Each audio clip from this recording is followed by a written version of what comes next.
Morning everyone. Shri Nandishwar विद्यालय द्वारा संचालित ऑनलाइन शिक्षण में आपका स्वागत है। आज अपन पढ़ेंगे अपना 21वां अध्याय जो कि है कंज्यूमर प्रोटेक्शन, यानी कि जिसको हम कहते हैं उपभोक्ता संरक्षण। तो उपभोक्ता संरक्षण के बारे में आप 10th क्लास में भी पढ़ चुके हैं, 11th में भी अपन ने थोड़ा बहुत इसके बारे में स्टडी करी है। तो एक प्राचीन समय में क्या होता था, जैसे लोगों की आवश्यकताएं बहुत सीमित थीं, वो एक दूसरे से सामान की अदला बदली करके वस्तु विनिमय प्रणाली के द्वारा अपनी आवश्यकताओं की पूर्ति स्वयं कर लेते थे। फिर धीरे धीरे क्या हुआ, उपभोक्ताओं की आवश्यकताएं धीरे धीरे बढ़ने लगी, तो लोग बागों ने प्रोडक्शन करना बहुत ज़्यादा चालू कर दिया। अब धीरे धीरे उसके बाद भी क्या हुआ, लोग बागों को प्रॉफिट बहुत ज़्यादा अर्न करना था, तो उन्होंने उपभोक्ताओं का धीरे धीरे शोषण करना चालू कर दिया। अब शोषण में क्या किया उन्होंने, कभी कालाबाजारी कर दी, मिलावट कर दिया, जितनी कम कीमत की वस्तु है उसको ज़्यादा कीमत में बताकर वस्तुओं को विक्रय कर दिया। तो कुल मिलाकर क्या हुआ, उपभोक्ताओं का शोषण होने लगा। तो सरकार द्वारा क्या किया गया, बहुत सारे अधिनियम चालू किए गए, बहुत सारे कैंप ऑर्गेनाइज किए गए, ताकि उपभोक्ताओं के जो उनके अधिकार होते हैं उनके प्रति उनको जागरूक किया जाए। उसी को हम कहते हैं कि वो क्या है, उपभोक्ता संरक्षण। यानी कि उपभोक्ताओं के जितने भी अधिकार हैं, उनके जितनी भी सूचनाएं उन तक पहुंचानी जानी चाहिए, उनको मतलब कि कुल मिलाकर उपभोक्ताओं का संरक्षण करना, यानी कि उनको शोषण से बचाना ही उपभोक्ता संरक्षण कहलाता है। अब अपन देखते हैं कि एक उपभोक्ता होता क्या है। तो उपभोक्ता होता है जो कि वस्तु का उपभोग करता है और उसके बदले में कोई ना कोई मूल्य चुकाता है। जैसे कि आप मार्केट में कोई वस्तु लेने जाते हैं या कोई आप मान लीजिए कोई सेवा भी लेते हैं, तो आप क्या करेंगे, जब आप उस वस्तु का मूल्य देंगे तब जाके आपको वस्तु प्राप्त होती है। तो वैसे ही होता है उपभोक्ता। उपभोक्ता का मतलब होता है वस्तुओं का उपभोग करना और उसके बदले में मूल्य को चुकाना, उसको हम कहते हैं उपभोक्ता। अब यहाँ पर देखते हैं अपन कि उपभोक्ताओं के लक्षण कौन कौन से होते हैं। तो सबसे पहला होता है सेवा का मूल्य देकर क्रय करने वाला व्यक्ति। तो सीधी सी बात है, कोई भी व्यक्ति होगा जब वह वस्तुओं का मूल्य चुकाएगा तब जाकर उसको उस वस्तु प्राप्त हो सकती है। तो सबसे पहला होता है सेवा या वस्तु का मूल्य देकर वस्तुओं को क्रय करना और फिर उनका उपभोग करना, उनका उपयोग करना वाला ही उपभोक्ता कहलाता है।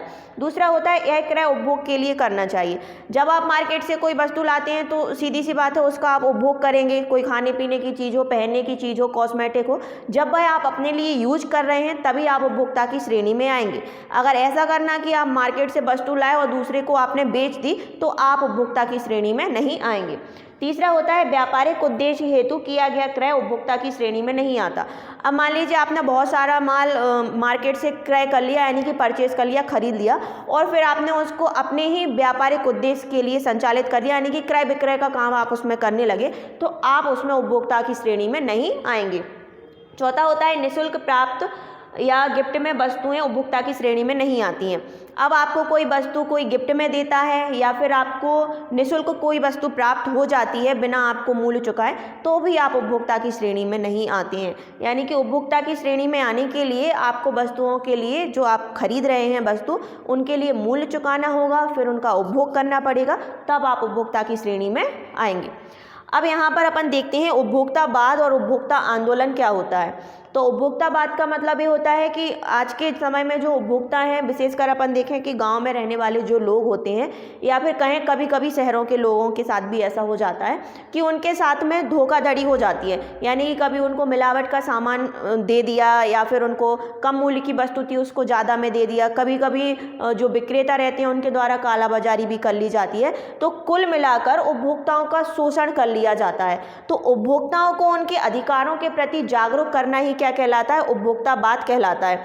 दूसरी बात क्या होता है, जब उपभोक्ता अपने अधिकारों के प्रति जागरूक हो जाते हैं, उन्हें पता चल जाता है कि हमारे साथ कितना भेदभाव किया जा रहा है, यानी कि उनके साथ धोखाधड़ी की जा रही है, कम मूल्य की वस्तु को ज़्यादा में अपन को दिया जा रहा है, मिलावट की वस्तुएं दी जा रही हैं, तो उसके प्रति आंदोलन करना ही उपभोक्ता आंदोलन कहलाता है। यानी कि उपभोक्ता का अपने अधिकारों के प्रति जागरूक करना और उसके बाद संगठित होकर अपने अधिकारों के लिए लड़ना कि हमारे साथ कौन कौन से मतलब भेदभाव हो रहे हैं, धोखाधड़ी हो रही है, उसको हम कहते हैं कि उपभोक्ता आंदोलन।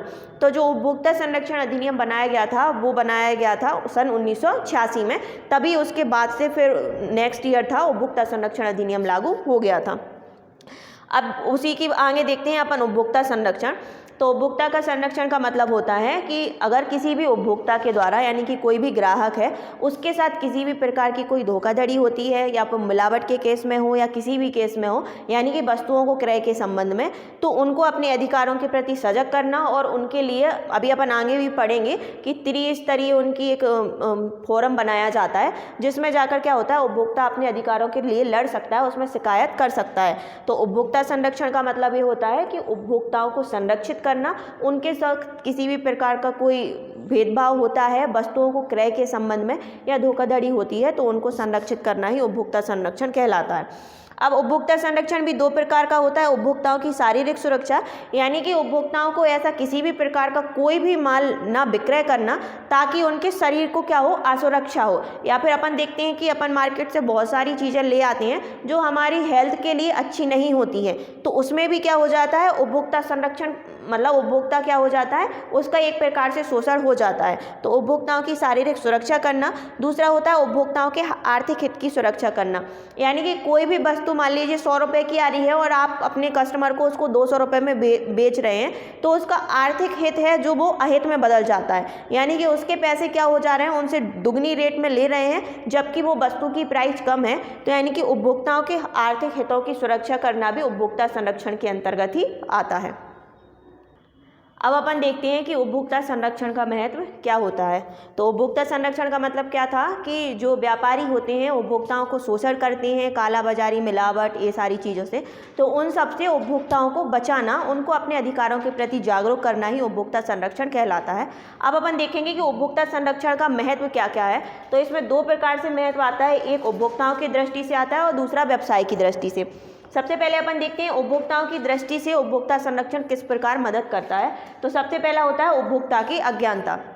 इसका मतलब ये होता है कि आज के ज़माने में जो हमारे उपभोक्ता होते हैं उनमें थोड़ा अज्ञानता का मतलब होता है कि वस्तुओं के प्रति ज़्यादा उनको ज्ञान नहीं होता है। लेकिन जब से उपभोक्ता संरक्षण आया है तब से उपभोक्ता अपने अधिकारों के प्रति ज़्यादा से ज़्यादा जागरूक हो गए हैं कि हमें किस प्रकार की क्वालिटी का माल खरीदना है, उसकी कितनी कीमत है, मिलावट तो नहीं है या हमारे साथ कोई धोखाधड़ी तो नहीं हो रही है। इस प्रकार जो उपभोक्ता की अज्ञानता पहले थी वह उपभोक्ता संरक्षण के आने के बाद वह अज्ञानता जो है वो धीरे धीरे कम होती जा रही है और उपभोक्ता अपने अधिकारों के प्रति जागरूक होते जा रहे हैं। दूसरा होता है असंगठित उपभोक्ता।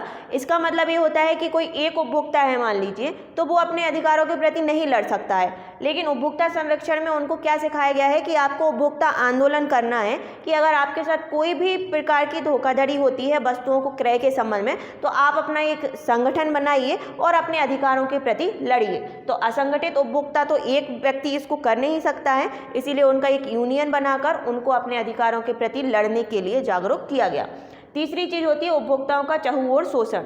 इसका मतलब ये होता है कि मान लीजिए पहले के जब उपभोक्ता संरक्षण नहीं था, उपभोक्ता अपने अधिकारों के प्रति जागरूक नहीं थे, तो उपभोक्ताओं का चहुओर शोषण किया जाता था, यानी कि मिलावट भी कर दी जाती थी, वस्तुओं की कीमत भी ज़्यादा कर दी, काला बाजारी भी कर दी, तो अपने आप वस्तुओं का मूल्य बढ़ जाता था।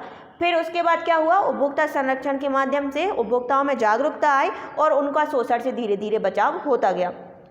चौथा होता है उपभोक्ता आंदोलन। इसके बारे में अपन अभी पहले भी पढ़ चुके हैं कि अगर उपभोक्ता के साथ किसी भी प्रकार की कोई भी धोखाधड़ी होती है तो वह क्या कर सकते हैं, उपभोक्ता फोरम में जाकर अपनी शिकायत दर्ज करा सकते हैं और शिकायत दर्ज कराने के बाद उनको कुछ समय बाद न्याय मिल जाता है और उनका कंपनसेट हो जाता है। तो ये हुआ उपभोक्ताओं की दृष्टिकोण से उपभोक्ता संरक्षण का महत्व। अब यहाँ पर अपन देखते हैं कि एक व्यवसाय की दृष्टिकोण से उपभोक्ता संरक्षण का क्या महत्व होगा। तो सबसे पहला होता है कि व्यवसाय का दीर्घ अवधि हित। इसका मतलब ये होता है कि मान लीजिए कोई उपभोक्ता है तो क्या करेगा, जब वह पूरी तरीके से व्यापारी से संतुष्ट होगा तो वह क्या करेगा, एक वस्तु का क्रय करके अगर वो संतुष्ट है तो उसी वस्तु का प्रचार प्रसार बहुत जगह वो कर सकता है।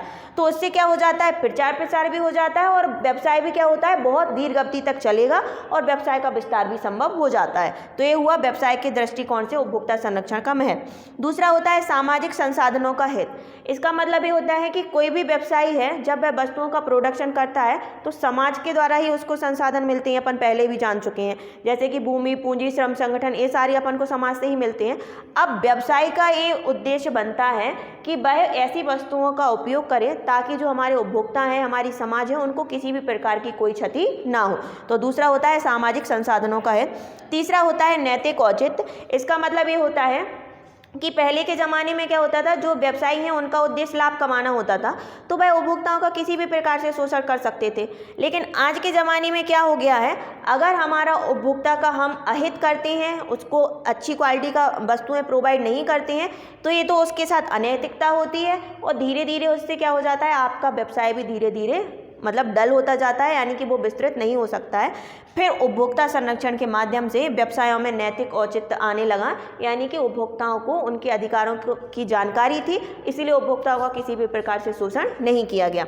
चौथा होता है सरकारी हस्तक्षेप। इसका मतलब ये होता है कि मान लीजिए अपन ही मार्केट से कोई वस्तु लेकर आते हैं और अपना किसी भी प्रकार से अहित होता है, तो अपन सरकार के पास जाकर उसकी शिकायत कर सकते हैं। जो उपभोक्ता फोरम है, उपभोक्ता का किसी भी प्रकार से शोषण होता है तो अपन वहाँ जाकर शिकायत कर सकते हैं। ऐसे ही अगर आपके साथ भी कोई धोखाधड़ी होती है, कोई मिलावट होती है, तो सरकार उसमें पूर्णतः हस्तक्षेप कर सकती है और संबंधित व्यक्ति ने जिसने आपके साथ ये धोखाधड़ी करी है उसके खिलाफ कार्रवाई कर सकती है। तो अभी अपन ने देखा उपभोक्ता संरक्षण का महत्व।